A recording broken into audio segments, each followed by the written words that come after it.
Assalamualaikum. Dalam video kali ini saya akan kongsikan macam mana saya letakkan indikator yang saya gunakan.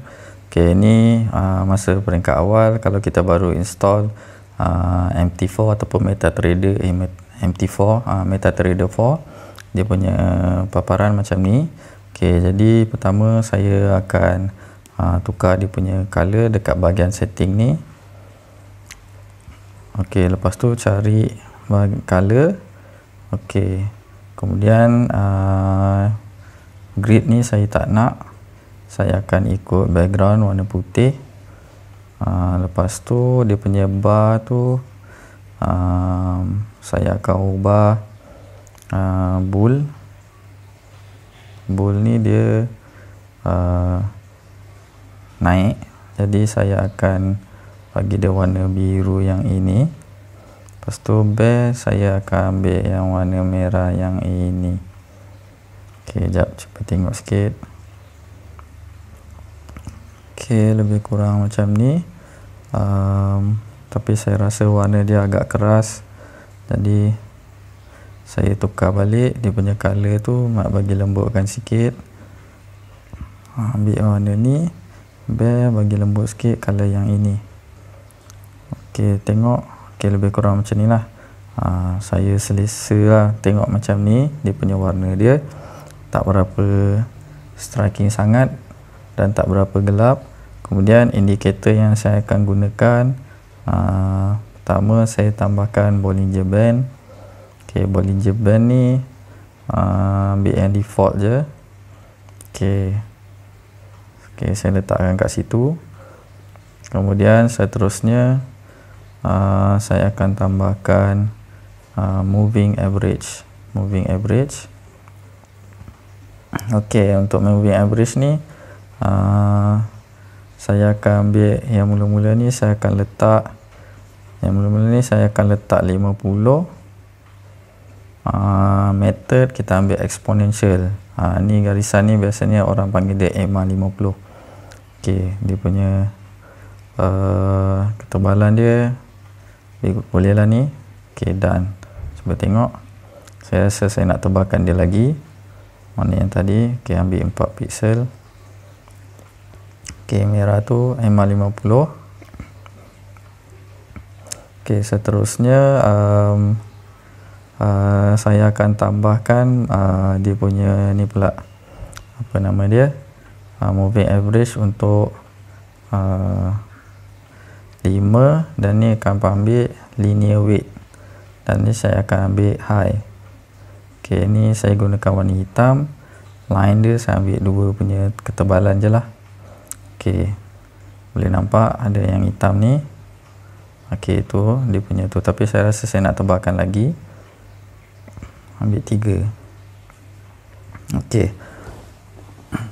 Untuk moving average ni saya tambahkan lagi yang high juga, ambil yang 10. Done. Ni untuk kita panggil moving average high. Kemudian saya akan tambah yang low dia pula. 10, tapi ambil yang low. Tambah juga moving average lagi, low yang 5. Jadi ada 5 high, 5 low, 10 high, 10 low. Dia akan jadi macam ni. Tapi bagi saya macam pening jugalah nak tengok ni, sebab dia ada range. Sekejap kalau tengok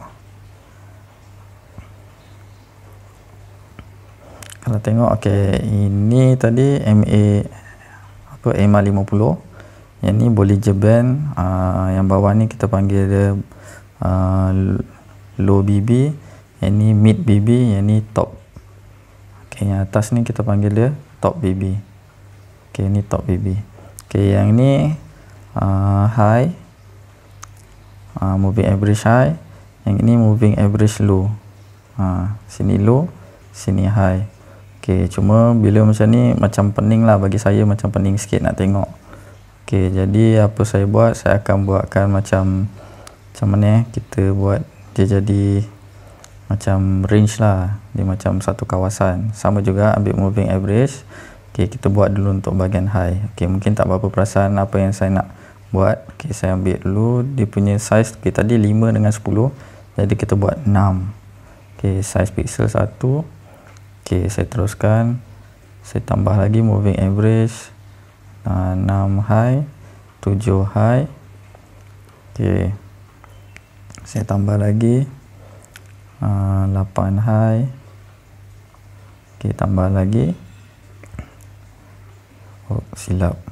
Sorry. Moving average 9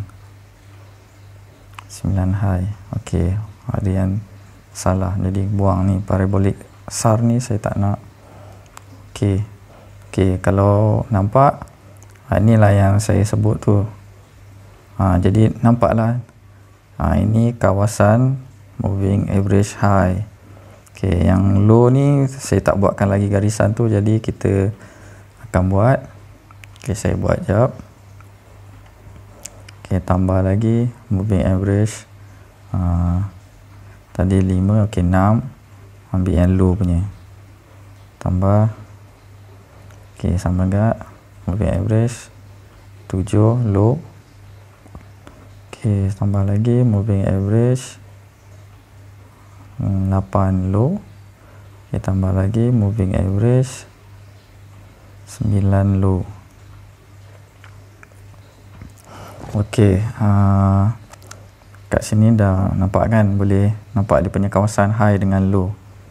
Kalau boleh tengok, okey kan, ni high, ni low. Nah, bila ada jalur macam ni lebih senang lah, mata saya lebih mudah nak nampak lah sekarang dia dah masuk kawasan high ke ataupun kawasan low.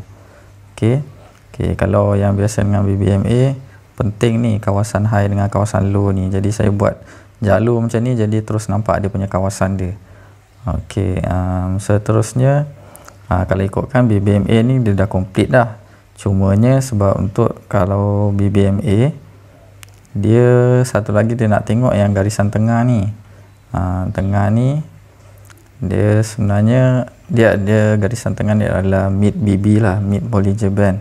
Tapi dia dalam masa yang sama dia adalah garis yang sama juga kalau kita buat satu garisan moving average yang simple punya lah. Kalau yang warna merah ni, kalau garisan yang warna merah ni, ini moving average exponential.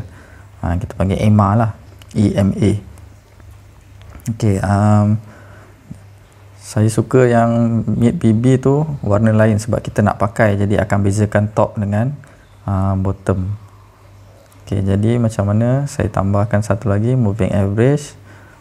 Saya ambil dia warna hitam tapi saiz tebal.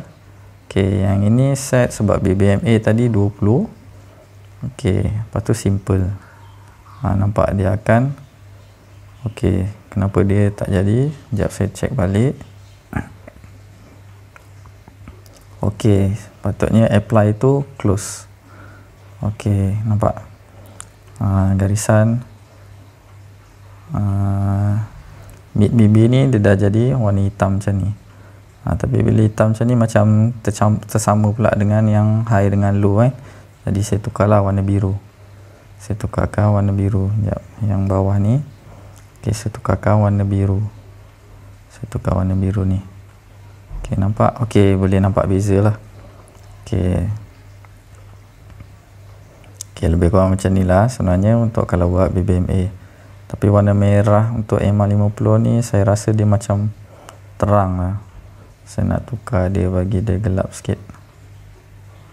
Macam tu. Ini adalah bentuk kalau kita gunakan indikator BBMA. Saya rasa cukup untuk video kali ini, iaitu macam mana nak set indikator BBMA ni lah. Jadi cara nak gunakan dia saya akan kongsi dalam video yang seterusnya. Jumpa lagi. Assalamualaikum.